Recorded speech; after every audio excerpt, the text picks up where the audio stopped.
Harga sebuah mukjizat. Seorang gadis kecil memecahkan celengannya, lalu mengambil semua uang di dalamnya, kemudian diam-diam menyelinap keluar dari pintu belakang. Dia pergi ke sebuah toko obat, lalu penjaga di sana bertanya kepadanya. Apa yang bisa saya bantu, gadis kecil? Anak itu menjawab, Saya ingin membeli mukjizat. Maaf, mau beli apa, Nak? Mukjizat, saya perlu mukjizat.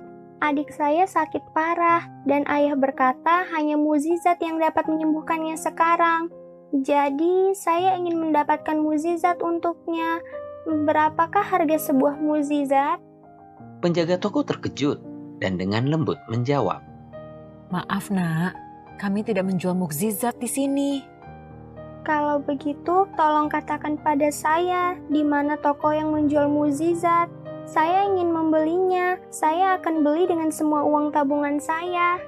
Saat itu ada seorang pria tua di sana yang mendengar percakapan mereka. Pria tua itu bertanya kepada anak tersebut, Nak, kalau boleh tahu, mukjizat seperti apa yang dibutuhkan adikmu? Gadis kecil itu menatap si pria tua dengan pandangan polos dan sedih.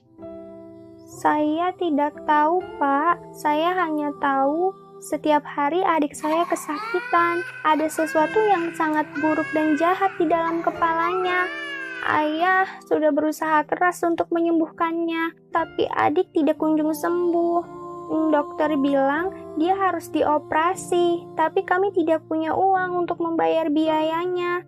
Jadi ayah bilang hanya mukjizatlah yang dapat menyelamatkannya. Sekarang saya ingin membeli mukjizat itu dengan semua uang tabungan yang saya miliki ini.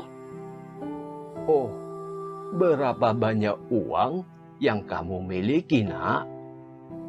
Gadis kecil itu pun menghitung uang di tangannya, lalu berkata, Saya hanya punya 5.000 rupiah.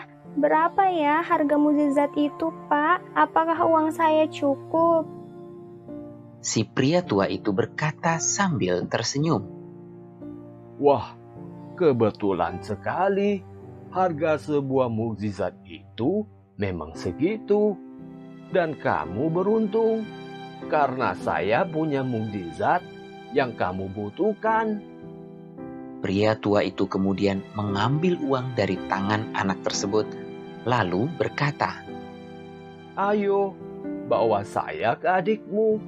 Kita lihat mukjizat apa yang dia butuhkan. Ternyata pria tua itu adalah seorang direktur rumah sakit ternama.